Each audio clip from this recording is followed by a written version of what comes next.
Tu peux reprendre ta place un moment. Pendant que nous étions en train d'acclamer le Seigneur, il y a une vision que je viens d'avoir dans mon esprit. Je vis exactement ce scénario de la croix, où Jésus se retrouve à la croix avec deux hommes à ses côtés, qui sont déjà arrivés à la fin de leur vie. Mais à l'une de ces personnes, qui était voleur, la grâce lui a été donnée pour que même au soir de sa vie, il arrive à vivre ce qu'il n'a jamais vécu toute sa vie durant. Et l'Esprit de Dieu m'a dit exactement ceci pour quelqu'un. Fuyant ces lieux. Je ne parle pas des jeunes. Je parle de ceux qui sont avancés en âge. Fuyant ces lieux. Tu penses comme si ta vie est déjà passée. Tu penses comme si tu n'as plus rien de bon à vivre avec le Seigneur parce que tu as déjà grandi. Le Saint-Esprit me dit ceci. Même au soir de ta vie, il te fera vivre des choses que tu n'as jamais vécues toute ta vie durant. Il te fera voir des choses que tu n'as jamais vues toute ta vie durant. Les temps qui te restent à vivre seront de très loin supérieurs. De très loin supérieurs à l'ensemble de toutes les années que tu as déjà vécues jusque-là. Le Seigneur te connaît. Est-ce que quelqu'un peut me dire Amen? Est-ce que quelqu'un peut me donner un bon Amen? Je bénis le Seigneur pour sa grâce cet après-midi qu'il nous accorde.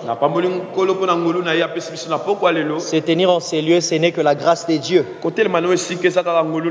Et partager ces instants avec vous, c'est encore la grâce de Dieu. Et je bénis le Seigneur pour cela. Je bénis le Seigneur aussi pour ta présence. Je sais que si c'est Dieu qui t'a ramené en ces lieux, il ne permettra pas que tu sortes tel que tu es entré. Je bénis le Seigneur pour chaque vie aussi qu'il a placée à mes côtés. Pour chaque vie qu'il a placée à mes côtés. Pour chaque personne qui avance avec moi. Pour chaque personne que le Seigneur a placée sous mes pieds. Vraiment, je bénis le Seigneur pour chacune de ces personnes que vous êtes. Ça serait vraiment très mal de ma part si je ne savais pas les dire que vous êtes trop merveilleux. Vraiment, je vois qu'il y a des anti-compliments en ces lieux. Je disais que vous êtes tellement trop merveilleux. Et je bénis le Seigneur de vous avoir. Vraiment, ça m'arrive quand je me retrouve seul avec le Seigneur dans ma couche. Vraiment, je suis en train de dire à Dieu quelle grâce merveilleuse m'a été faite d'avoir de merveilleuses personnes comme vous à mes côtés. Vraiment, je suis l'homme le plus béni du monde. Et je crois même que de toutes les générations dans le monde, je suis le plus béni. Parce que ceux qui sont venus après moi n'ont jamais eu à rencontrer de merveilleuses personnes comme vous. Et je crois très fortement même que ceux qui viendront après moi ne rencontreront jamais de merveilleuses personnes comme vous. Donc la grande joie et la grande grâce, c'est que je n'ai pas seulement rencontré une seule personne merveilleuse, mais j'ai rencontré tout un groupe de gens merveilleux. Ça fait tellement du bien. Et c'est avec joie que nous servons le Seigneur à vos côtés.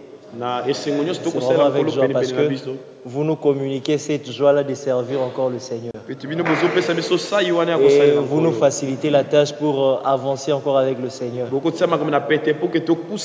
chacune de ces personnes, j'ai dit que mon Dieu se souvient de vous. Que mon Dieu se souvient de vous. Alors n'oubliez pas une chose. Partout vous pourriez vous retrouver dans le monde. Partout nous pourrions aussi nous retrouver dans le monde. Alors jamais au grand jamais, n'arrivez jamais à oublier cela. Que je vous aime tellement trop. Et si cela m'était permis, j'allais vous amener partout où je devais être. Mais fort dommage, ce n'est pas permis. Et même si c'était permis, vous êtes aussi tellement trop nombreux. Ah, vraiment, mais alors, je crois fort que si le Seigneur m'est détaché de vous, ça sera avec un grand regret dans mon cœur. Parce que ma prière serait de rencontrer encore de merveilleuses personnes comme vous. Mais je crois une chose, que non, deux merveilleuses personnes comme vous, vous rater. Vous êtes les seuls et vous êtes uniques. Amen. Et je bénis le Seigneur de ce que j'ai rencontré, l'unique. Donc, les personnes les plus merveilleuses au monde. Que mon Dieu vous bénisse abondamment. Amen. Je nous dirai un mot qui vient du fond de mon cœur. C'est Dieu que vous avez rencontré. Vraiment, ne les lâchez pas. Ne les lâchez pas.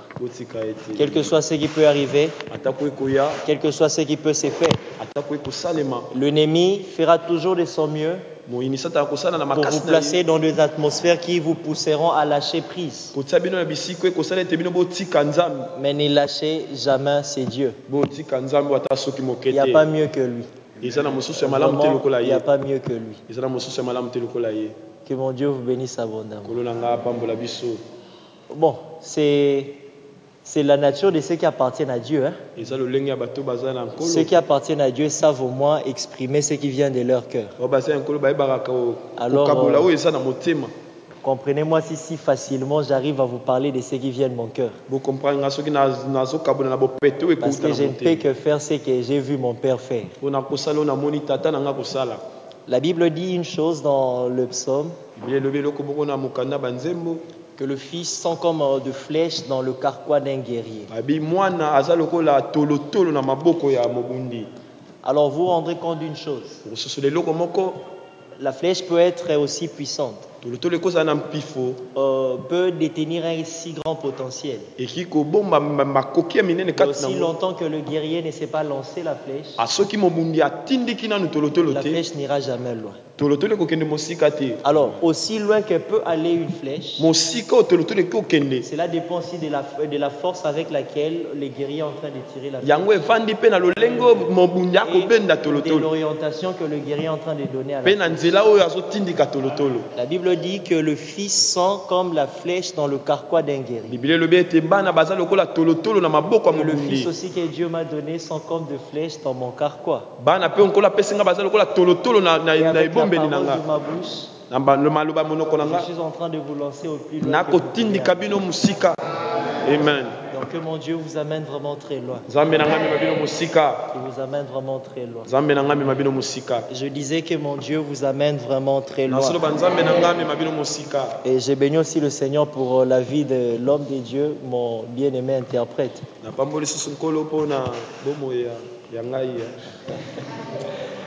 Je l'aime tellement beaucoup. Et il me fait tellement trop du bien. Je sais une chose.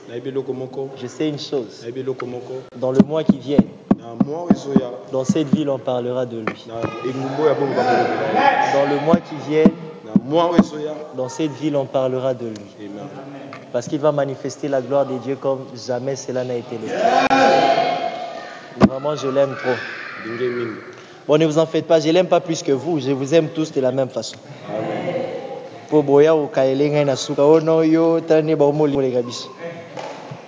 Vivre dans les auteurs. Vivre dans les auteurs. Le passage, on avait lu depuis le dimanche qui vient de passer. Nous étions dans Deutéronome chapitre 28, le verset 13. Deutéronome 28, le verset 13. Deutéronome chapitre 28, le verset 13. Je voudrais rappeler une chose que je disais ce dimanche qui vient de passer. Je nous ai dit ceci. Pour aller loin dans ce qu'on fait, on a nécessairement besoin de ces trois choses. La première chose que je citais, c'était mieux se connaître, donc apprendre à se connaître. Connaître son identité. La deuxième chose, je disais, avoir de l'expertise dans ce qu'on fait. Donc faire avec excellence ce que tu fais. Et la troisième chose, je disais, j'en parlais en termes du mystique. Les contacts avec le monde spirituel. Alors, j'ai dit ceci. Connaître ton identité, pour avoir l'expertise dans ce que tu fais, peut t'amener jusqu'à un certain niveau du succès dans la vie. Mais à une certaine échelle du succès, ça exige obligatoirement que celui qui veut atteindre ses caps dans le succès arrive à avoir un contact avec le monde spirituel. Soit qu'il soit du côté du diable, soit qu'il soit du côté des dieux. Mais alors je nous disais le dimanche qui vient de passer que la réussite est assurée simplement quand on est du côté des dieux, pas du côté du diable. On ne peut que donner ce qu'on a. Du reste, le diable n'a rien, il n'a rien aussi à donner. Alors ceux qui vont chez le diable, ils peuvent avoir un semblant de réussite. Alors qu'ils se trouvent toujours au fond du gouffre. Alors arriver à parler du mystique, j'ai eu à marteler sur le contact avec Dieu. Et je nous ai aussi fait comprendre une chose qui est très importante. Je nous ai dit ceci, que les trônes est toujours assuré par l'autel. Pour que le trône soit raffermi, il y a nécessairement un autel qui affermit ce trône. Donc le trône ne dépend pas de celui qui est assis au-dessus, mais ça dépend plutôt de l'autel qui est en cachette, qui fait en sorte que cet autel, que ce trône puisse exister. Je vous ai donné un exemple pour nous dire ceci. Dans le livre d'Exode, le chapitre 17, on relate une histoire où Israël est sorti de l'Égypte. Israël arrive au désert. Il y a les Amalécites qui veulent les affronter. Israël ne sait pas se défendre. Mais Moïse, inspiré par l'Esprit de Dieu, dit ceci: Josué va dans les champs de bataille. Et moi, je monte au sommet de la montagne et en contact avec les gens. La Bible dit ceci: à chaque fois que Moïse élevait ses mains, Israël avait les dessus sur les Amalécites. Quand le main de Moïse s'est fatigué, s'abaissait, les Amalécites avaient les dessus sur Israël. Je nous ai posé une question pour dire ceci: quelle relation y a-t-il entre quelqu'un qui lève ses mains et la victoire dans le combat? Vous et moi, nous le savons très bien. La victoire dans le combat, ça dépend de l'expertise de ceux qui doivent combattre. Ça dépend aussi de la qualité de l'armure qu'on a. Alors, à ce stade, vous comprendrez ceci. À un certain niveau de la vie, ton expertise ne peut rien. Même la qualité de ton armure ne peut rien. Ce qui va assurer ta réussite, c'est les contacts avec le monde invisible. Avec Dieu. Le trône, je disais, est assuré par l'autel. Quand on arrive à parler de l'autel, on doit nécessairement parler du sacrifice et du sacrificateur. Ceux qui sont chez le diable comprennent mieux ces choses. Vous arriverez à comprendre une chose. Et quand quelqu'un part chez un féticheur ou chez un occultiste, il a besoin de l'argent. On lui demande un sacrifice. Quand il donne ce sacrifice, sur l'autel qui est ses loges de l'occultisme, et auprès de ses sacrificateurs qui est ses féticheurs, après demain, cette personne devient riche. Parce que ce n'est pas la richesse. Mais alors, qu'est-ce qui fait en sorte que cet homme devienne dans cette position? Un simple sacrifice qu'il a fait. Mais si on revient dans la normale des choses, quel rapport y a-t-il entre avoir des millions et sacrifier la vie d'une personne? Mais à un certain niveau de la vie, à un certain niveau niveau de la vie, la neutralité n'est plus acceptée. Cela n'est plus accepté. Si tu veux nécessairement atteindre ces stades de vie, il faut être positionné soit du côté de Dieu, soit du côté du diable. Dieu pour nous, parce qu'on n'a pas besoin de sacrifier de vies humaines. Il y a un sacrifice qui s'était déjà offert à vous. Pour devenir ce que tu dois devenir demain, tu n'as pas apporté ta mère ou ton père. Donc, on devient riche avec nos parents. Chez nous, on devient riche avec nos parents. On devient riche avec nos familles. Chez nous, ce n'est pas pour devenir riche, il faudrait que papa puisse mourir. Je nous disais encore ceci. Vous vous rendrez compte d'une chose, que ceux qui appartiennent au diable ne blaguent jamais avec leur sacrificateur. Seulement pour ceux qui sont du côté de Dieu, on parle mal de nos sacrificateurs. Tu ne trouveras jamais, je suis en train de dire, un occultiste d'une autre maison parler en mal d'un grand maître d'une autre maison. Mais c'est seulement chez les enfants de Dieu. Nous qui devons être beaucoup plus spirituels que les occultistes. On parle toujours en mal de nos hommes de Dieu. On parle toujours en mal de ce que Dieu a placé devant nous. Alors qu'on ne trouvera jamais ailleurs. Vous vous rendez compte encore d'une chose. Quelqu'un qui part chez un féticheur, il prend très au sérieux. Chaque mot que le féticheur lui dit. Mais quand on doit venir dans la maison de Dieu, on ne prend même pas au sérieux ce que l'homme de Dieu dit. Quand on doit venir dans la maison de Dieu, on ne prend même pas au sérieux tout ce qui s'est fait. Quand on vient dans la maison de Dieu, pour nous cet homme qui est devant, il est en train de faire une aventure. Et ainsi nous sommes en train de nous attirer de malédiction. Mais si tu veux aller loin, tu dois apprendre à te positionner. Quand je parle de se positionner, je ne parle pas simplement du fait de venir à l'église et de rentrer. De venir dans le ministère et de rentrer. Je suis en train de dire d'avoir un contact avec le monde invisible. D'avoir un contact avec le monde spirituel. Et pour avoir un contact avec le monde spirituel, il a demandé aussi que tu deviennes spirituel. Alors, aussi longtemps que tu n'es pas un homme ou une femme spirituelle, même avec Dieu, tu ne réussiras pas. Alors, un certain niveau de vie, la réussite dépend de combien tu es spirituel. Est-ce que je parle à quelqu'un? Est-ce que je parle à quelqu'un? Est-ce que je parle à quelqu'un? Ton amen est en train de m'effrayer. Ton amen ne me permet pas de parler. Est-ce que je peux avoir un bon amen? Amen. Je disais que le trône est affermi par l'autel. C'est dans la maison des dieux où on pense que parce que j'ai beaucoup étudié que je vais réussir dans la vie.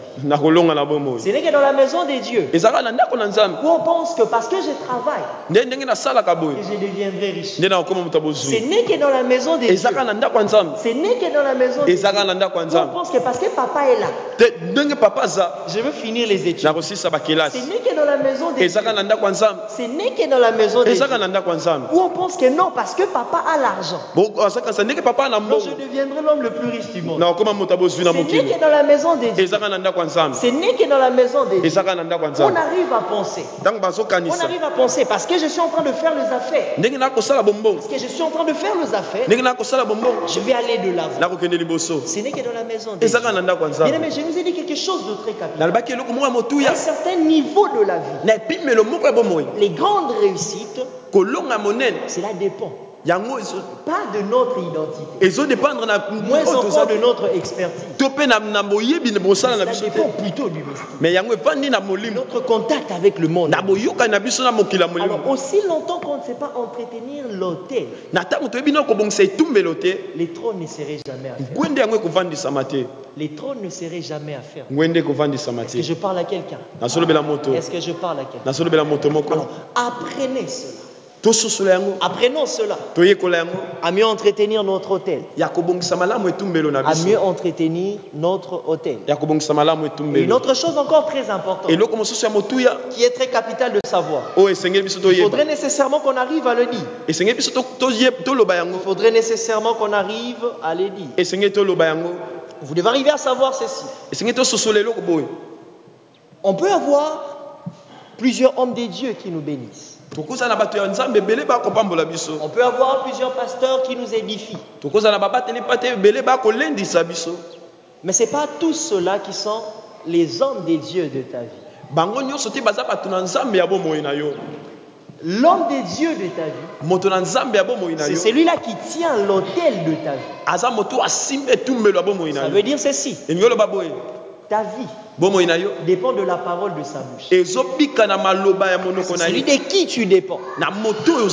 C'est lui au pied de qui tu te retrouves. Puisqu'il s'agit d'un autel, il y a nécessairement un sacrificateur. Et pour l'autel, on n'a pas plusieurs sacrificateurs. Est-ce que je parle à quelqu'un? Est-ce que je parle à quelqu'un? Ça peut se faire aussi que tu viens dans cette maison. Si je ne suis pas l'homme de Dieu de ta vie, ma parole ne te fera pas entrer dans ta destinée. La parole qui te fera entrer dans ta destinée, c'est la parole de l'homme de Dieu de ta vie. Et c'est très important. Pendant que tu avances dans la vie, d'arriver à identifier c'est qui l'homme de Dieu de ta vie. C'est qui l'homme de Dieu de ta vie. C'est celui-là de qui tu dépends. Celui-là à qui tu rencontres.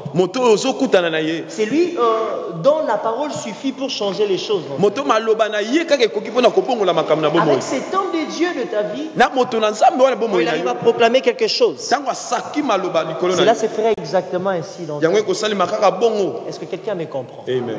Est-ce que quelqu'un est avec moi? Amen. Alors la plupart du temps, nous passons à côté de plusieurs bénédictions parce que nous ignorons ces choses. Parce que nous ignorons ces choses. Le trône est affermi par l'autel. Le trône est affermi par l'autel. Alors tu dois apprendre à entretenir l'autel. Tu dois apprendre à entretenir l'autel pour arriver à faire des exploits dans ta marche avec le Seigneur. Pour arriver à faire des exploits dans ta marche sur terre. Est-ce que quelqu'un est avec moi? Amen.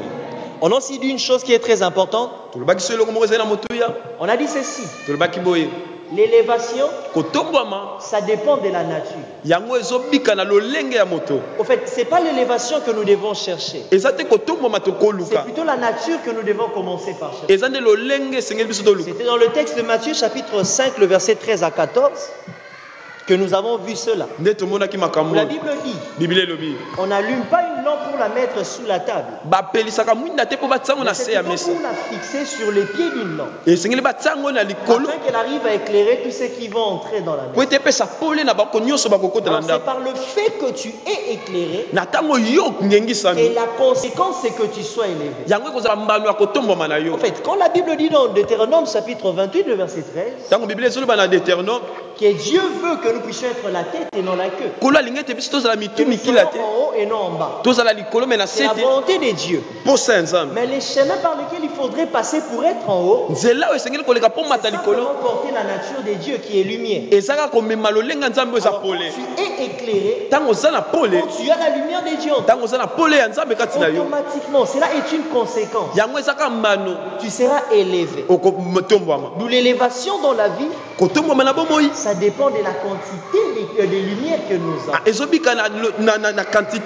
Cela dépend de combien nous sommes éclairés. Cela dépend de la nature de Dieu que nous portons. Est-ce que quelqu'un est avec nous? Amen.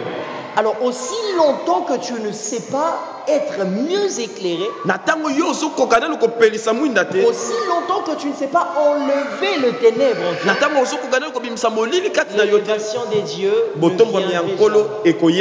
Est-ce que quelqu'un est avec moi? Amen. Est-ce que quelqu'un est avec moi? Amen. Alors si tu veux être élevé, commence d'abord par chercher la nature des dieux. Quand tu as la nature des dieux, ipso facto donc, obligatoirement, tu seras élevé.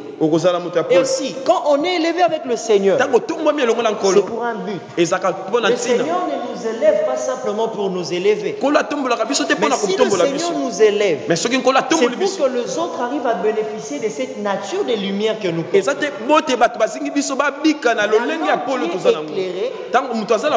La lampe qui est éclairée est placée au-dessus pour que ceux qui vont entrer soient aussi éclairés. Alors, quand tu veux être béni simplement pour toi, quand tu veux être béni simplement pour ta famille, quand tu veux être béni simplement pour ta femme ou tes enfants, sache très bien que la bénédiction de l'Éternel ne sera pas ton partage. Parce que quand l'Éternel te bénit, c'est pour que les autres qui n'ont aucun lien direct avec toi arrivent à bénéficier de cette bénédiction. Donc si tu veux l'élévation de Dieu, il faut aussi être prêt à partager cela quand tu seras dans cette position. Est-ce que je parle à quelqu'un? Les désirs de Dieu, c'est que nous puissions être élevés. Les désirs de Dieu, c'est que nous puissions être élevés. Et je disais, nous sommes en train alors de parler de quelques principes qui nous aideraient à être stabilisés dans les auteurs. On parle de la vie dans les auteurs. La vie que Dieu réserve pour ses enfants. C'est pas une vie dans la basse-cour. Mais c'est plutôt une vie dans les auteurs. Vous vous rendrez compte d'une chose. Les auteurs, c'est un lieu où il n'y a pas de support. Donc on arrive à prendre quelque chose pour les suspendre dans les auteurs, cela va tomber. Parce qu'il y a un principe qui dit que chaque chose qui se retrouve dans les auteurs doit rentrer au centre des gravités de la terre. On parle de la loi de la pesanteur. Alors nous sommes en train de parler de la vie dans les auteurs. La vie en question, Dieu nous a dit ceci: que vous serez la tête et non jamais la queue.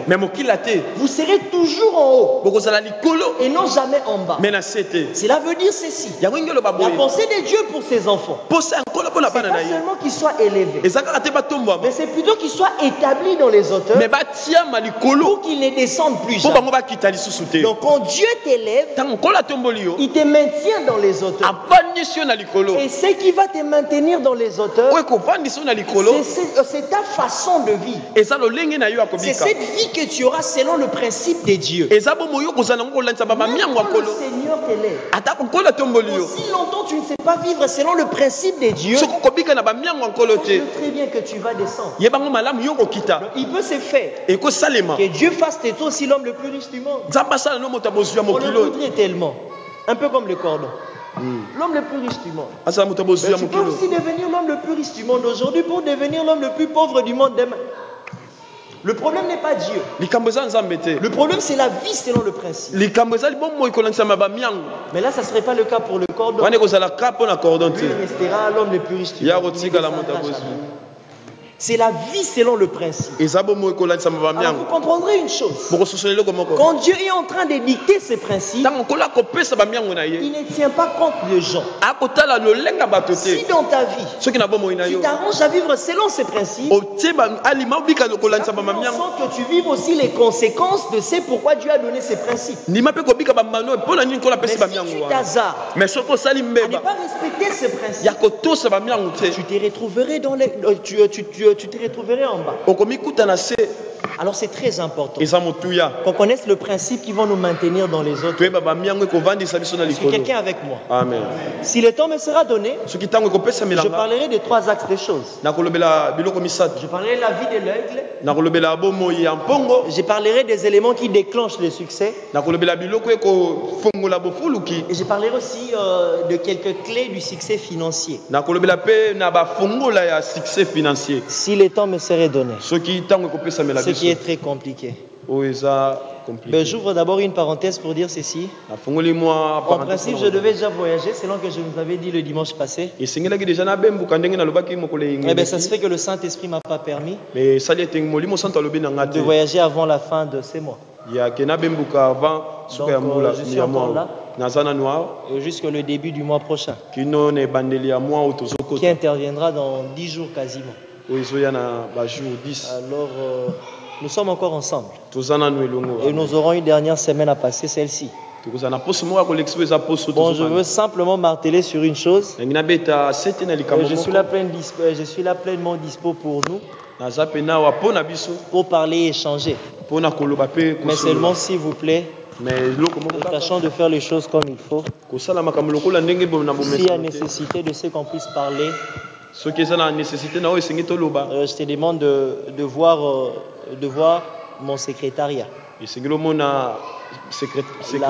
La sœur Emmanuela Miguez,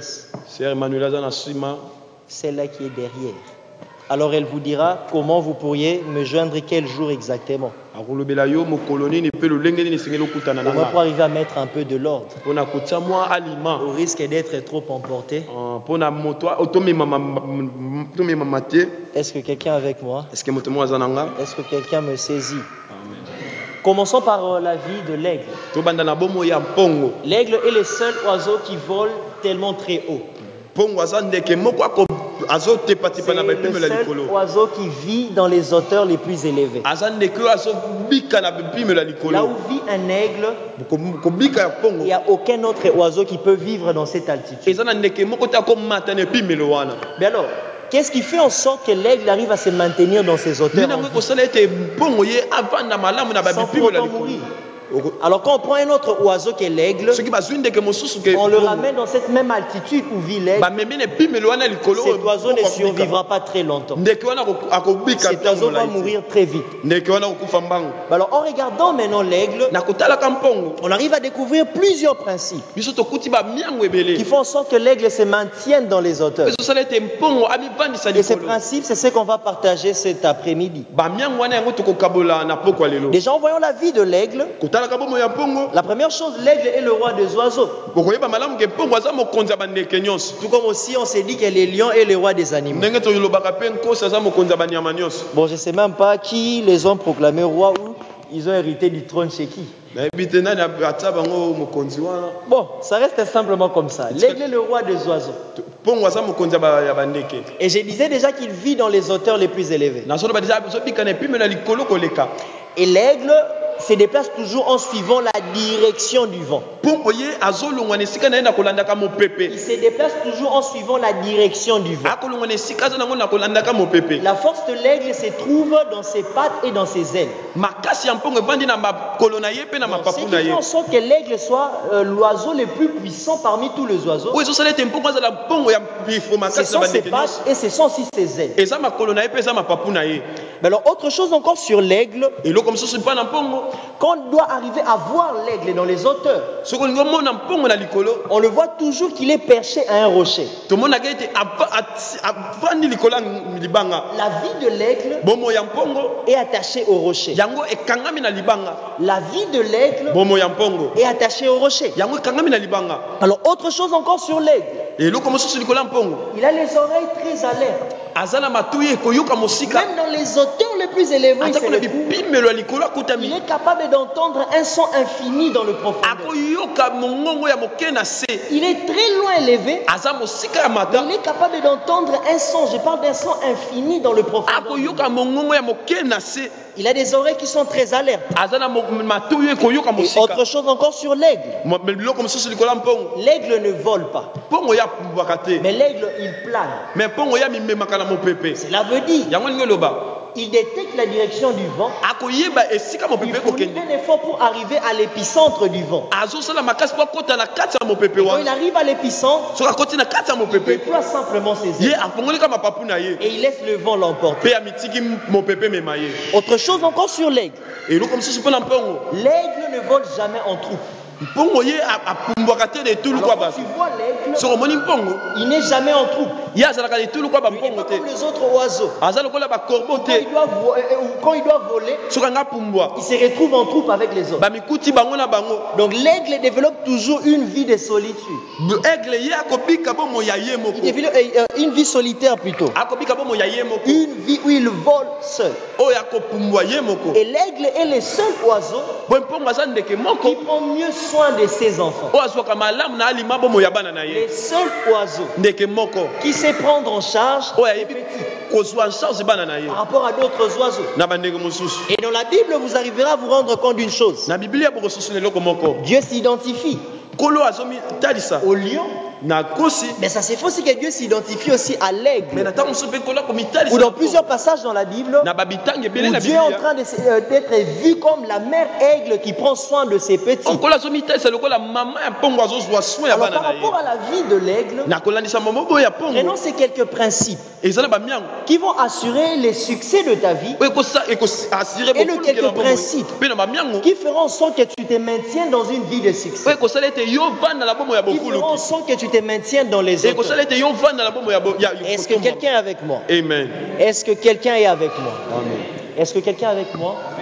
Je nous ai dit ceci, que l'aigle suit toujours la direction du vent. Alors tu te rendras compte d'une chose, la première chose. Le succès de ta vie dépend de la direction que te donne le Saint-Esprit. Aussi longtemps que tu ne sais pas suivre la direction du Saint-Esprit, tu passeras toujours à côté de ton succès. Si tu veux réussir dans la vie, apprends à être sous la conduite de l'Esprit. Est-ce que quelqu'un est avec moi? Amen. Votre amen, ça ne m'encourage pas. Non, donnez-moi un bon amen. Donnez-moi un bon amen. Je disais ceci. L'aigle, il suit la direction du vent. À partir de la vie de l'aigle, je veux parler de ces principes qui vont te conduire au succès. C'est-à-dire, quand tu vis selon ces choses, tu arriveras à atteindre le succès. En fait, quand on parle du succès, le succès est différent de la réussite. La réussite, c'est le fait que tu arrives à réussir dans ce que tu faisais. Mais le succès, c'est la gloire qui suit la réussite. Le succès, c'est la gloire qui suit la réussite. Est-ce que quelqu'un avec moi? Amen. Est-ce qu'on peut acclamer les Seigneurs pour mon enfant? Amen. Alors, quand tu veux réussir, et au-delà de la réussite, connaître du succès dans ce que tu fais. Le premier principe, je dis, marche selon l'Esprit de Dieu. Suis simplement l'orientation de l'Esprit de Dieu. Suis simplement la direction du Saint-Esprit.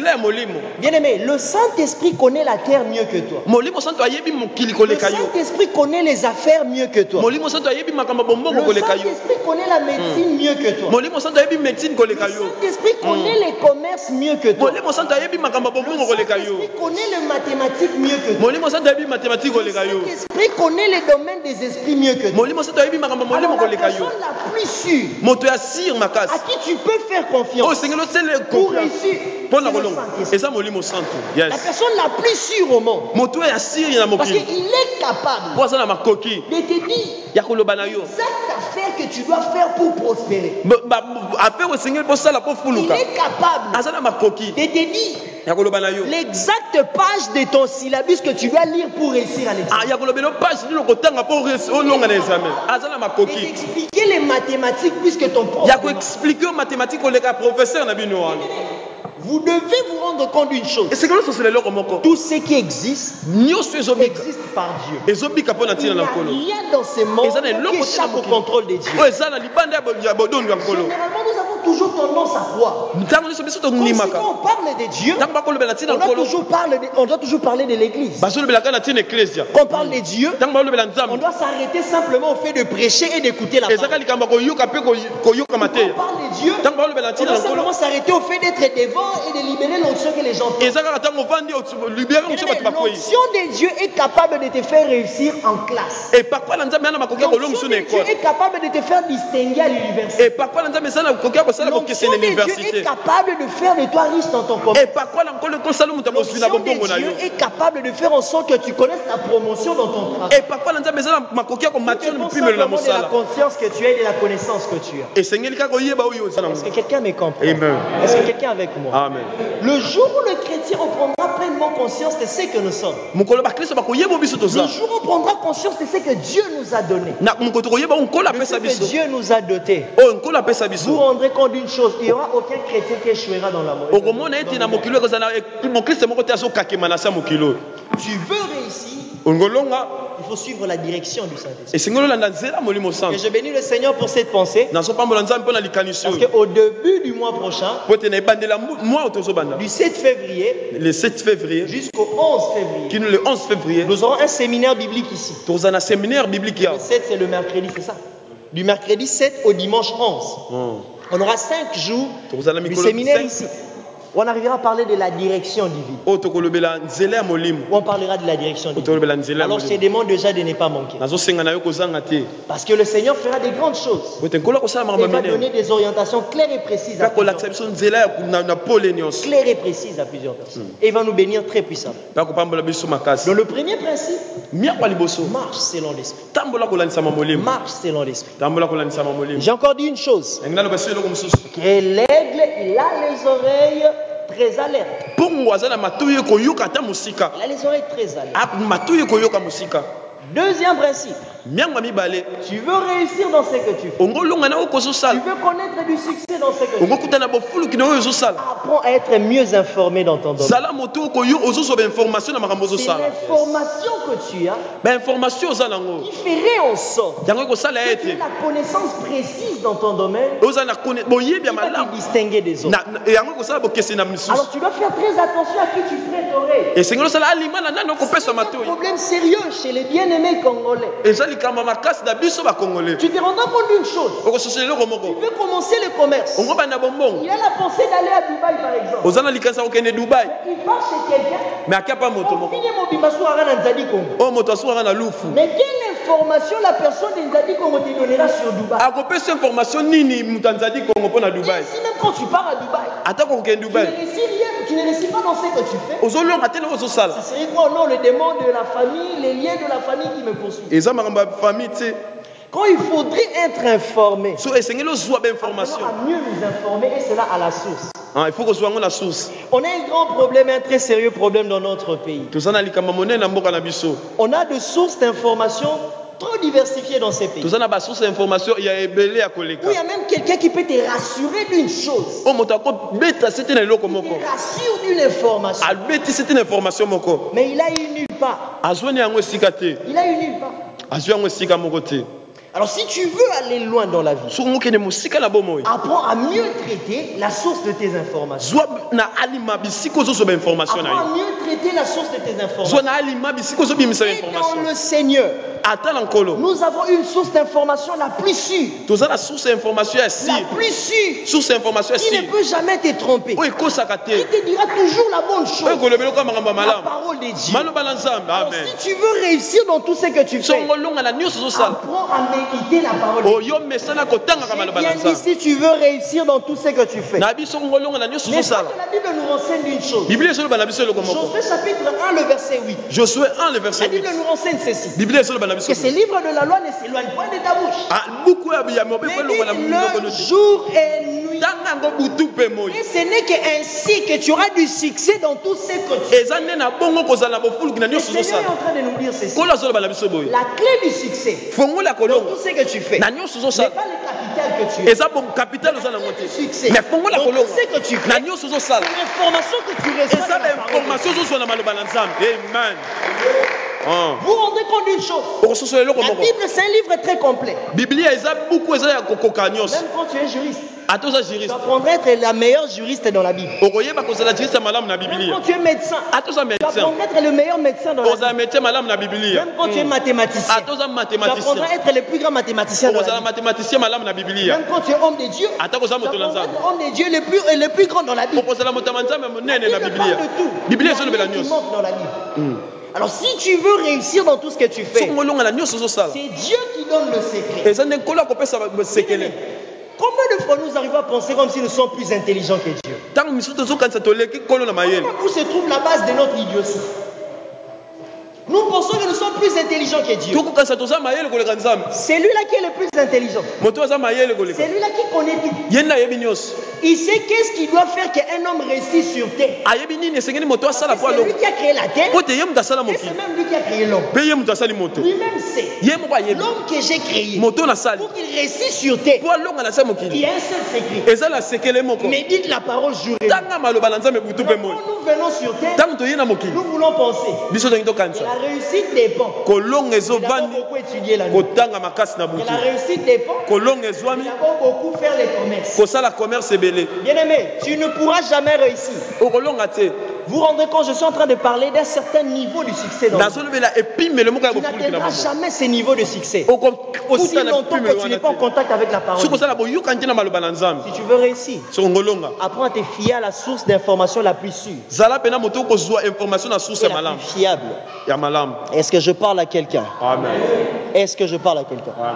J'ai encore dit une chose, qu'on voit toujours l'aigle être perché sur le rocher. Perché sur le rocher. Troisième principe.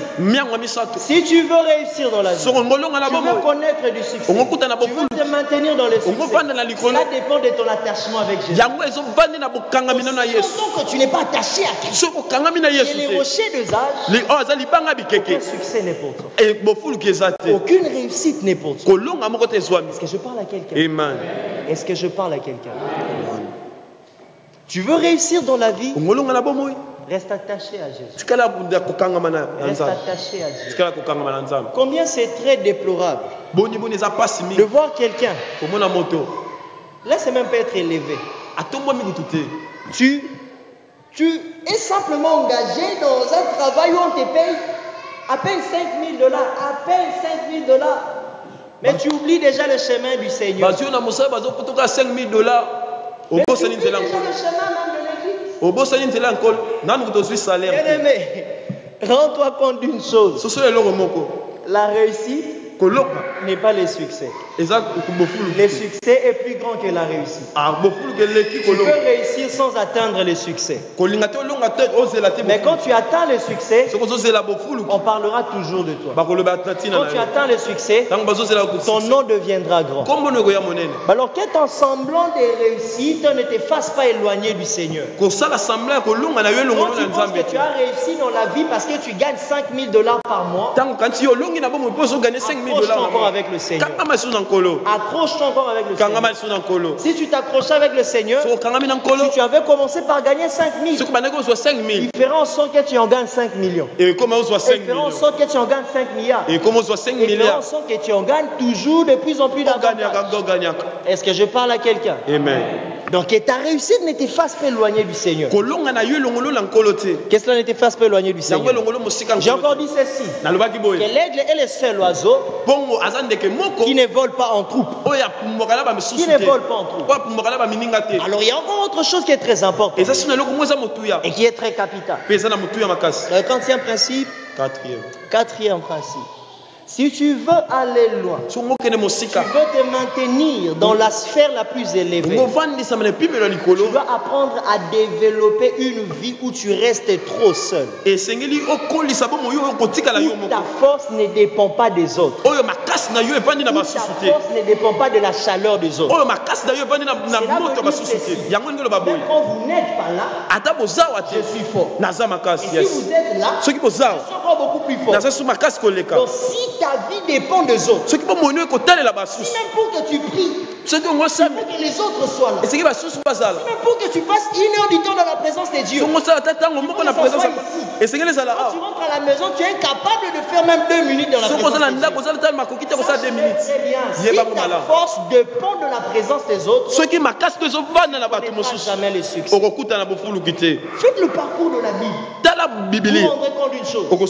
Les hommes à succès, ce sont toujours des gens qui ont passé une longue période de leur vie être seuls avec Dieu.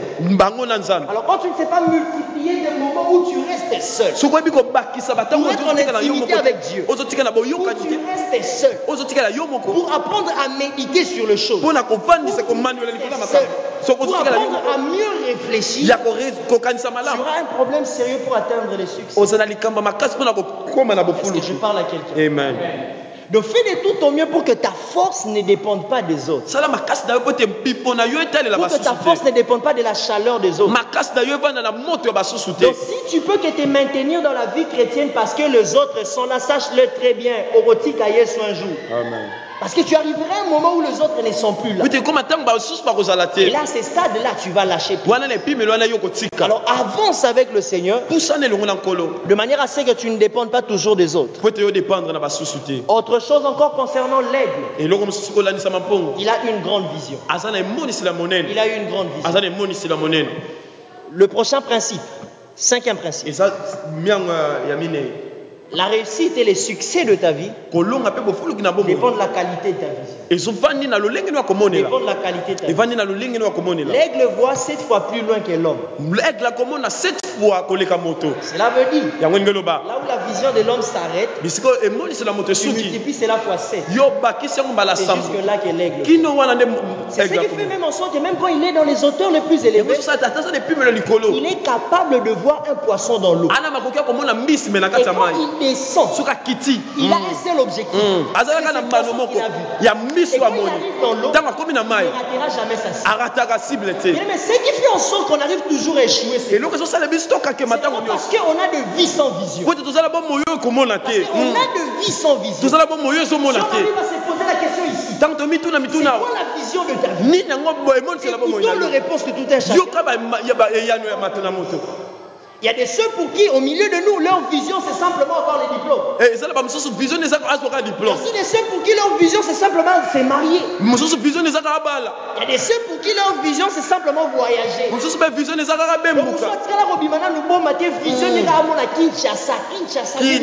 sérieux. C'est pas sérieux. Et ça, sérieux. Ok, Nathan Washington, il y a Kinshasa. Amona ayoka Kinshasa, amona Kinshasa. Mais soit comme Kinshasa, vie souki wana. Mais quelle est la vision de ta vie? Parce que ta vision détermine l'orientation. Tu ne peux pas avoir une destination aussi longtemps que tu n'as pas une orientation. Et ce qui te donne l'orientation, c'est la vision que tu as de ta vie. Est-ce que je parle à quelqu'un? Amen. Tu veux aller loin. Apprends à avoir une vision. Et c'est lui qui a une vision. C'est quelqu'un qui sait se concentrer sur la chose qui est primordiale. L'homme des visions ne se distrait pas dans les futilités.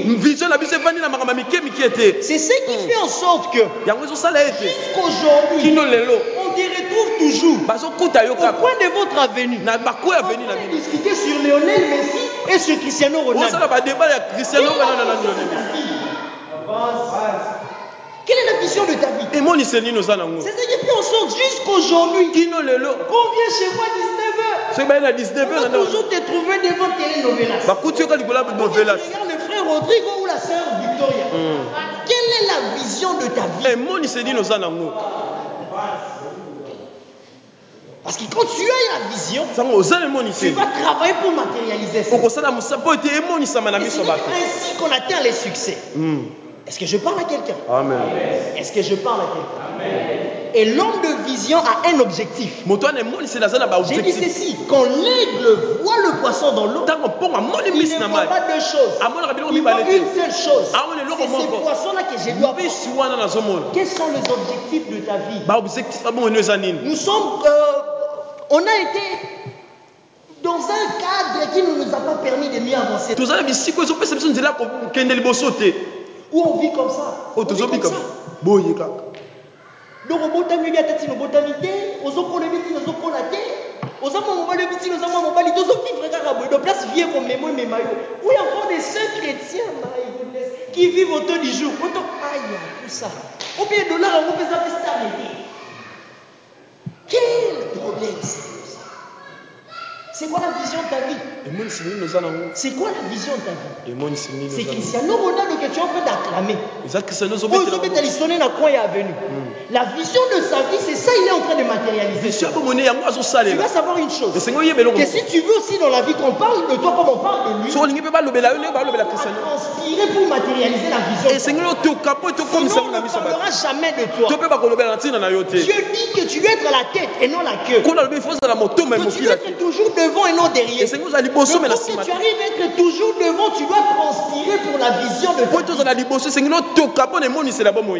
Et le problème, c'est quand tu ne connais pas ta vision. Tu te donneras à tout faire. Tu te donneras à tout faire. Ne pas qu'il n'y ait pas de mécano aux alliés. Pas qu'il n'y ait pas tout terrain. Aux alliés. Pas qu'il n'y ait pas de footballeur, pas qu'il n'y ait pas de finalement, ça n'a rien à vie. La réussite, c'est pas en faisant tout, ou en sachant tout faire. Mais la réussite dans la vie dépend plutôt de combien tu t'es spécialiste dans ta spécialité. De combien tu restes, tu te maintiens dans ta particularité. Vous comprendrez une chose dans la vie. Ceux qui ont connu le succès dans la vie n'ont jamais été des généralistes. Ils sont des spécialistes dans un domaine. Il faut aussi qu'on parle de toi dans le monde. Quelle est ta spécialité? C'est quoi ta vision? Parce que tu es attaché à ta spécialité. Tu es attaché à ta particularité. Ce qui ferait en sorte que je sois connu, c'est ça ici. La vision de ma vie est attachée à l'œuvre de Dieu. Alléluia. Donc vous ne me verrez jamais. Le jour où vous me verrez, comprenez que je suis devenu fou. Dans une acati forme, Numéro 9. Là, vraiment, rassurez-vous que je suis devenu fou. Parce que ce n'est pas la vision de ma vie. Est-ce que quelqu'un avec moi? Je pars un peu très rapidement. Autre chose encore. L'aigle éprouve avant de faire confiance. Donc l'aigle ne fait pas directement confiance. La dame aigle. Donc moi, aigle, moi aussi. Et il y a un monsieur aigle qui est en train de vouloir des...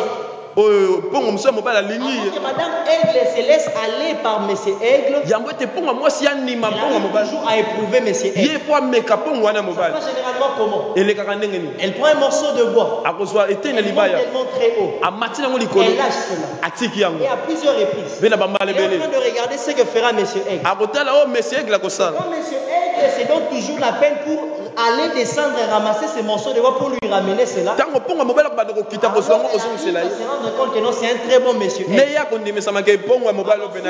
devenait la femme de ce monsieur aigle. Monsieur aigle serait un papa responsable. L'aigle éprouve toujours avant de faire confiance. Les grands mâles dans la vie, quand on fait confiance à tout le monde, quand on fait confiance à tout le monde, la Bible dit une chose, que le cœur de l'homme est mauvais, tortueux par-dessus. Qui peut le sonder? C'est pas tout celui qui te fait rire qui t'aime. C'est pas tout celui qui t'aide qui veut ton bien. Dans la vie, tu apprends à faire confiance à tout le monde. Éprouver les gens. Tu risquerais un jour de regretter. Et ça se passe même aussi. Même dans le monde des affaires. Tu veux connaître la réussite et les succès.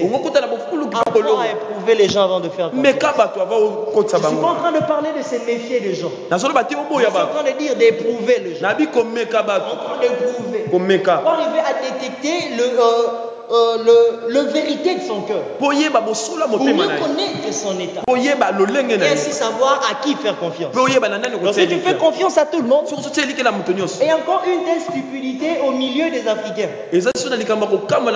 Encore au milieu des Congolais. Les Congolais est prêt. Une personne qui ne connaît pas. Ils viennent à peine de se rencontrer. Il est prêt à signer sur toi. Oui, bien, wapi. Est-ce que quelqu'un me comprend? Alors pour arriver à connaître le succès, tu dois apprendre à éprouver avant de faire confiance. Et très rapidement je passe un autre principe. En regardant la vie de l'aigle, l'aigle aime la tempête. L'aigle aime la tempête. C'est son moment favori de la vie. C'est son moment favori. Parce que la tempête l'aide à mieux s'exercer. Je vous ai dit que la force de l'aigle se retrouve dans ses ailes. Que ses ailes arrivent à être encore plus fortes. Il faut nécessairement qu'il exerce cela en pleine tempête. Ce qui semble être difficile, c'est ce qui réjouit son cœur. Alors tu dois arriver à savoir ceci. Il y a de ces grâces et de ces potentiels que Dieu a placés en toi. Ça ne sortira que dans des circonstances mauvaises. Il y a de ces grâces-là. Tu ne les découvriras que dans des temps difficiles. Cela veut dire aussi longtemps que les choses sont encore en rose. Tu ne sauras jamais que tu es capable de faire telle chose. Alors, si tu veux réussir et connaître les succès, apprends à aimer les temps difficiles. Mais seulement de ceux-là qui aiment les temps où tout est facile. C'est de ceux-là qui sont dans la joie quand tout est facile. Mais vous comprendrez une chose. Les déserts est le meilleur endroit où on apprend des grandes choses pour toute la vie. C'est le meilleur endroit où on apprend des choses pour toute la vie. Vous comprendrez une chose. Moïse connaissait les dieux de son peuple. Moïse était dans la maison de Pharaon. Pendant qu'il était dans la maison de Pharaon, il connaissait son peuple. Il connaissait les dieux de son peuple. Mais pour qu'il ait la révélation des dieux, il a fallu que Dieu le conduise au désert. C'est au désert qu'il a rencontré Dieu au buisson ardent. Alléluia. Amen. Si tu veux rencontrer le buisson ardent, tu veux voir Dieu dans le buisson ardent, tu dois aller au désert. Mais non, ça se passe dans nos vies en tant que chrétiens. On veut beaucoup plus l'Égypte plutôt que le désert. Et là, on manque beaucoup plus de révélation. Le moment difficile, ce n'est pas pour nous tuer. Le moment difficile, c'est pour forger notre caractère. C'est pour nous donner la forme que Dieu veut que nous soyons. Amen. Et si ça se fait que tu traverses ce moment difficile, ne pleure pas. Mais au contraire, arrive à voir plutôt l'enseignement que Dieu veut te donner dans ce monde. Et quand tu tires cet enseignement, tu arriveras à mieux t'en sortir. Est-ce que je parle à quelqu'un? Est-ce que je parle à quelqu'un? Donc il y a certaines choses qui ne sortiront de toi dans un moment difficile. Ou dans un temps normal, tu ne sauras jamais que tu as cette grâce. Tu ne le sauras jamais. Alors si tu veux aller loin,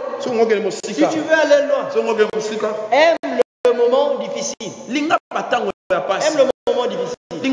Apprends à bénir le Seigneur quand tout va mal. Apprends à bénir le Seigneur quand rien ne marche. Apprends à bénir le Seigneur quand tu es dans des situations controversées. Apprends à bénir le Seigneur. Et demain, tu te rendras compte d'une chose. Que ces temps-là, c'était le moment le plus merveilleux de ta vie. Il nous est arrivé dans le parcours de la vie de rencontrer des choses terribles. Des choses terribles. Si même il faudrait les raconter, ça serait toujours avec larmes. Mais pendant qu'on vivait ces choses, on savait où est-ce que le Seigneur nous amène. Et aujourd'hui, je sais. Si je suis celui que je suis, c'est pour tous ces temps de désert où je suis. Bien-aimé, Nzamba Mukolo. Nzambe aza Mukolo. Na lingala c'est mieux Nzamba aza Mukolo. Mamsusu vivre en lelo yo ko batina na ngote. Mais lobi okuna tango ko ma place lobi Nzambe na lekisa tanga pona. Bien-aimé, Dieu est plus intelligent que toi. Quand tu es en train de voir Dieu, quand tu vois Dieu, commencez par t'empêcher d'avoir un enfant. Non, Dieu a commencé par t'empêcher d'avoir un enfant. Ça ne s'arrête pas seulement là. Dieu, au lieu simplement de t'empêcher d'avoir un enfant, il tue encore ton mari. Quand tu vois Dieu derrière ça, Dieu te rend veuve. Pendant que tu es encore trop jeune, c'est pas que Dieu veut ta perte. Parce que Dieu te prépare mieux que ce que tu as. Ruth a passé sa vie avec Maclon. Ruth n'a jamais donné naissance. Ruth n'a jamais donné naissance. Pour s'il te plaît.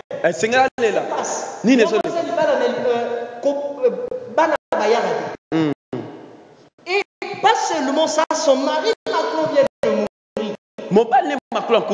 Mais c'est parce que Dieu préparait Boaz pour lui. Parce que Dieu préparait Boaz pour lui. Dieu est plus sage que toi. Dieu est plus intelligent. Quand il te fait passer par un moment, même quand ça te fait mal, même quand ça te fait pleurer, bénis le Seigneur. Parce que l'issue de ces temps, ça sera toujours une grande bénédiction. Et aujourd'hui, on parle de rythme non à cause de Maclon, mais à cause de Boaz. Et si aujourd'hui, Ruth est dans la généalogie de Jésus, c'est non à cause de Maclon, mais à cause de Boaz. Si aujourd'hui, Ruth est la grand-mère de David, c'est non à cause de Maclon, mais c'est à cause de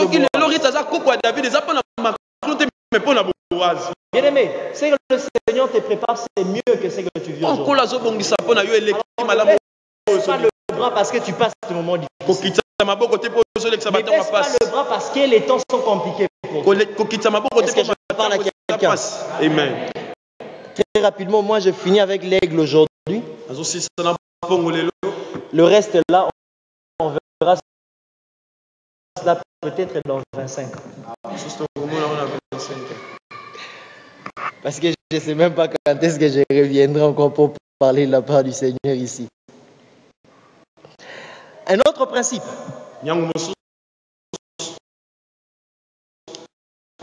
Quantième déjà? 8e. L'aigle ne se nourrit jamais de cadavres. L'aigle, ce n'est pas un vautour.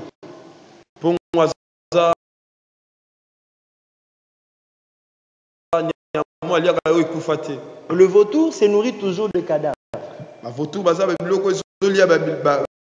L'aigle se nourrit toujours de ce qui est frais. De ce que lui-même a attrapé et de ce que lui-même a tué. Il ne se nourrit jamais de cadavres. Jamais de cadavres. Mais alors le principe retenons. Tout celui qui veut aller de l'avant doit développer l'amour de ce qui est nouveau. Doit développer l'amour de ce qui est nouveau. Ce qui tue la plupart d'entre nous, c'est quoi? C'est l'ancienne gloire. Ce qui tue la plupart d'entre nous, c'est quoi? C'est la récente victoire. Un homme qui a dit ceci: les plus grands obstacles pour ton plus grand succès, succès d'aujourd'hui. Généralement, les succès que nous connaissons, c'est toujours un cimetière pour le plus grand succès qu'on devait connaître. Mais quand tu n'as pas l'amour pour ce qui est nouveau, quand tu ne peux pas désirer ce qui est plus, quand tu ne peux pas aller au-delà de là où tu es déjà arrivé, tu ne connaîtras jamais le succès, tu ne connaîtras jamais la réussite, tu n'atteindras jamais le succès. Les hommes de succès, ce sont des hommes qui cherchent toujours ce qui est nouveau.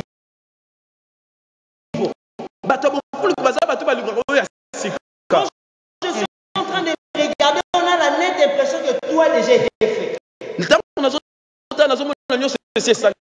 Un succès, c'est l'homme qui arrive à méditer sur ce qui n'a jamais été fait. Même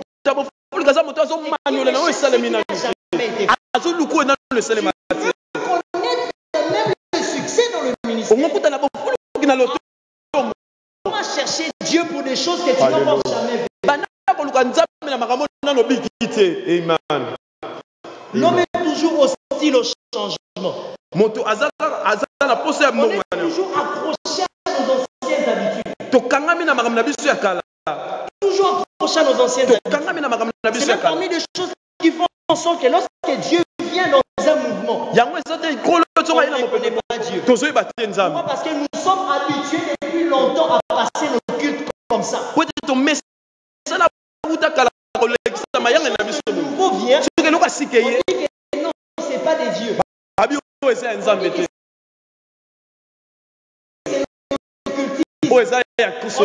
Dieu n'agit pas comme ça. Bien-aimé, l'aigle ne se nourrit jamais de cadavres. Tu peux aller de l'avant. Apprends à te renouveler. Apprends à désirer des choses nouvelles. Apprends à chercher des choses nouvelles. Tu as déjà réussi dans quelque chose. Cherche une plus grande réussite. Ce qui est bien, cherche ce qui est mieux. Tu feras ce qui est mieux. Ainsi que tu vas te perfectionner.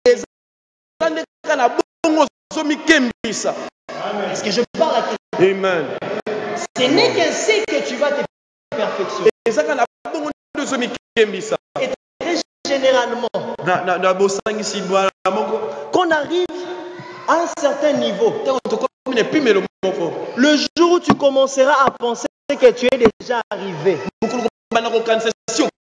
sache-le très bien, tu ne feras plus un pas de plus. Tu vas t'arrêter là. Si tu veux aller aussi loin que possible, ne te dis jamais que tu es déjà arrivé. Ne te dis jamais que tu es déjà arrivé. Vous vous rendrez compte d'une chose. Quand nous allons dans les mathématiques, un peu comme chez le prophète Aristote, dans l'ensemble R des réels, on parle de moins l'infini et de plus l'infini. Il y a des nombres connus au milieu. Même on a 1, 2 et ainsi de suite. Vous vous rendrez compte qu'il y a plus l'infini. C'est pour te dire ceci. Il n'y a pas de limite dans les exploits que tu dois faire. Quand tu fais un aujourd'hui, va dans 3 demain. Va dans 7 après le 12 de l'an. Quelle est la 12 après le 24 Amen. T'arrêtes jamais. Le jour où tu t'arrêtes dans tes études, le jour où tu t'arrêtes à te travailler, le jour où tu t'arrêtes à te perfectionner, c'est ce jour-là que commence ta mort. C'est ce jour-là que commence ta mort. Si tu veux te maintenir dans les autres, ne perds jamais les temps à te contenter de ce que tu as. Parce que tu as déjà beaucoup. Il y a plus que le beaucoup que toi. On va chercher les plus que le beaucoup. Ainsi que tu seras un homme à succès. Ainsi que tu seras une femme à succès. Quel que soit le domaine de ta vie. Est-ce que je parle à quelqu'un? Est-ce que je parle à quelqu'un? Un autre principe. L'aigle s'affermit dans les entraînements.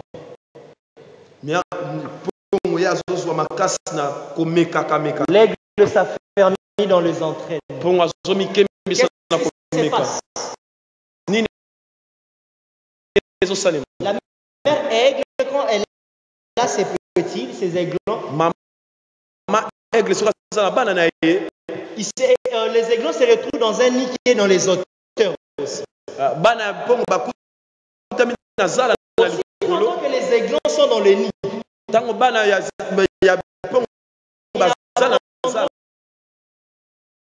jamais à voler, ils n'apprendront jamais à planer, ils n'apprendront jamais à pêcher. La aigle fait quoi? Elle montre où se trouve le nid de ses enfants.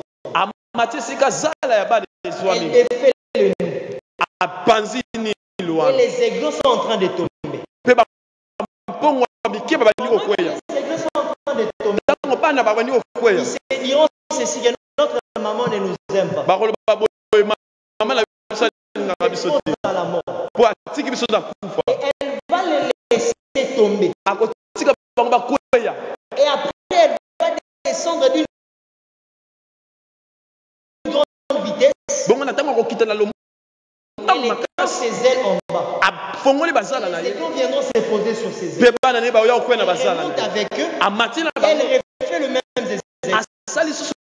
Qu'est-ce qui se passe? Pendant que les aigles sont en train de tomber ainsi, elles sont en train d'apprendre une chose. À déployer leurs ailes. À déployer leurs ailes. À vivre comme leur mère. Bien, tu ne connaîtras pas de succès comme Dieu. Tu n'as pas le temps d'entraîner. C'est la force de zéro. C'est la force de zéro. Ce sont les temps qui passent dans l'entraînement. Tu vas savoir une chose. La qualité de ta préparation détermine aussi la qualité de ta réussite. Détermine aussi la qualité de ton succès. Tu peux connaître un grand succès. On va savoir cela par ta façon de te préparer. Et n'oubliez pas, je disais une chose. Tu dois avoir une vision. Tu dois te focaliser dans le domaine de ta vision. Un temps de préparation dans le domaine de ta vision. Dans le domaine X. De préparation que tu dois avoir. Attaché à ta vision. Nous n'aurons pas le même préparation. Vision. Je suis appelé à être devant ici. Je suis appelé à être médecin. Mais il n'y a pas le même préparation. Si tu veux te préparer comme moi, tu ne connaîtras jamais de réussite dans ton domaine. Si où tu dois exposer ta particularité, te concentrer dans ces domaines. Préparer par rapport à ces domaines. Ainsi que tu connaîtras. Est-ce que je parle à quelqu'un? Le succès ne vient jamais en croisant le bras. Le succès ne vient jamais en croisant le bras. C'est pour ceux qui savent transpirer. J'aime une pensée d'un homme de Dieu. Le bishop David Oyedepo. Il dit une chose.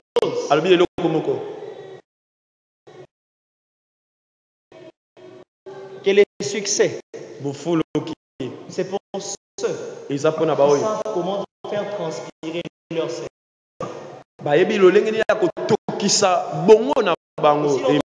Tu ne sais pas te faire travailler. Tu n'atteindras jamais. Et vous vous rendez compte d'une chose. La préparation. C'est toujours l'exposition. C'est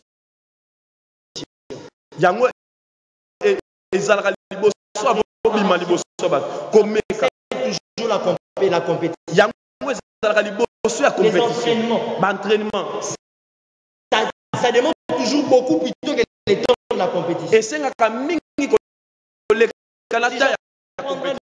Les domaines de notre bien-aimé Cristiano Ronaldo. Celui de toi soit domaine à Cristiano Ronaldo. Vous vous rendez compte d'une chose. Un match de football ne prend que 90 minutes. Match est soit 90 minutes. Mais pour un seul match. Mais pour un match, les gens sont capables de se préparer des heures et des heures. Ils sont pas de prendre tout un mois pour ne préparer qu'un seul match. Toute une journée. À peine 90 minutes. Les temps que tu donnes à ta préparation. La qualité de ta réussite. Commence par te préparer. Les grands problèmes aussi avec toi. Dis-moi le mot. Que tu es trop paresseux. Tu es trop paresseux. Tu veux qu'on fasse tout pour toi. On vient de servir les succès dans un plateau. Pas comme ça. Dieu n'est pas un magicien. Tu n'as rien préparé dans la vie. C'est lui qui te donne la chose. Pour qu'il te donne une chose. Tu dois te préparer par rapport. On ne devient jamais le plus grand des dieux en étant au lit. Tu ne deviendras jamais le plus grand homme des dieux en t'approchant à ta limite. Comment tu veux le devenir et que tu n'as pas besoin qu'on dise qu'au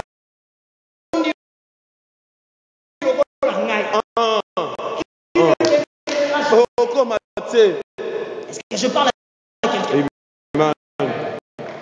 Et on a tout un tas de groupes de gens qui veulent connaître les succès sans payer le prix. Tu veux avoir le succès. Tu dois commencer par payer les prix de la préparation. Et une chose est capitale. La préparation n'est pas le temps de l'exposition. Toujours en cachette. Préparation, tu peux faire des exploits dans la préparation. La préparation. Le problème aussi avec nous, c'est quoi? Comment être vu?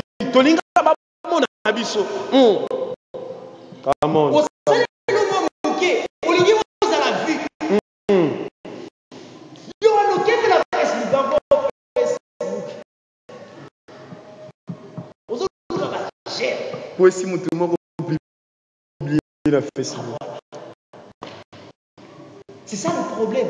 La préparation se fait toujours en cachette. Préparation, c'est toujours en coulisses. Mais les résultats, c'est voix et quand c'est l'heure de la compétition. C'est un David qui a su vaincre les lions et l'ours dans la brousse. Où personne n'a vu. Ce n'est que lui qui peut vaincre les géants Goliath. Israël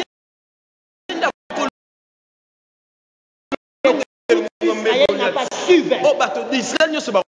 Tu veux faire des exploits dans la vie. Quel temps tu passes dans la brousse?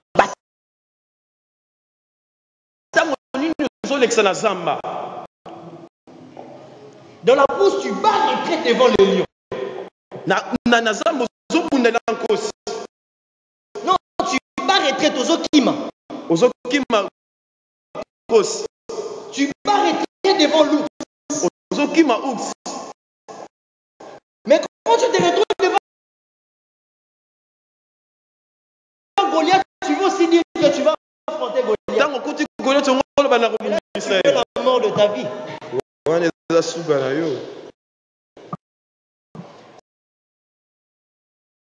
Si tu veux connaître les réussites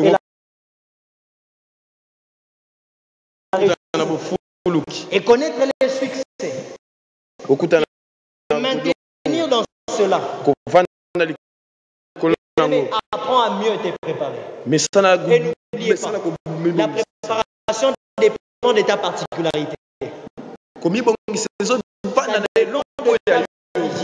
Ils ont pas une même vision.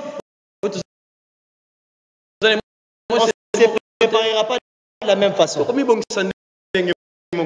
Au moins pour l'aigle, aujourd'hui, je peux finir par ici.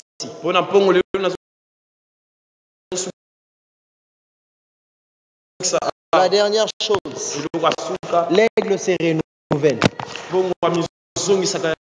L'aigle se renouvelle. L'aigle est le seul oiseau qui vit trop longtemps. Le seul oiseau. Il vit plus de 70 ans. Plus de 70 ans. Et qu'est-ce qui fait en sorte que l'aigle vive très longtemps? Il y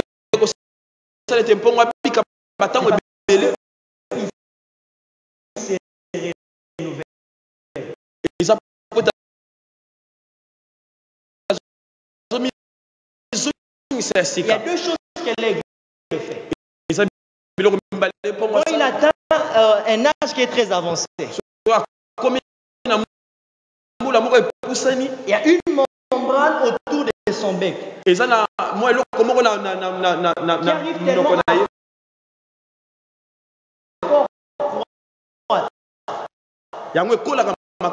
et ça empêche son bec de pouvoir s'ouvrir. Parce que ça retient le partie de son bec. Et à cause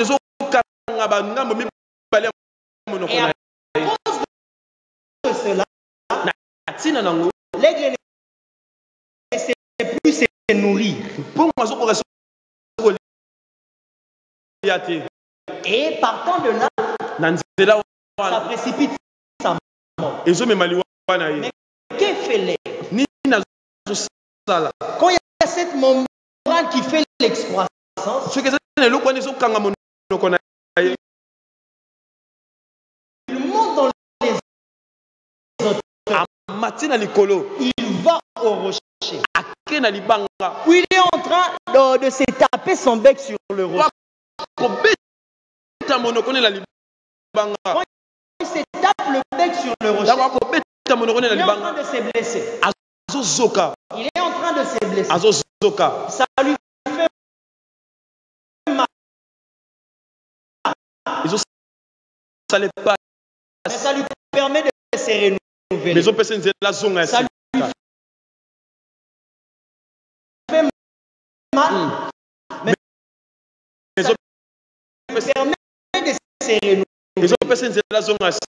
Sans cela, il va précipiter sa mort. Et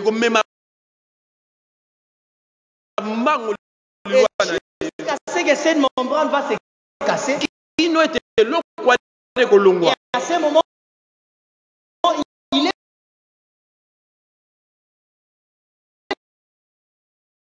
maintenant capable de se nourrir à nouveau. Son lait aussi grandit. Ses plumes deviennent aussi de plus en plus pesantes. Et ça ne lui permet pas de pouvoir avancer facilement dans les airs. Et ça peut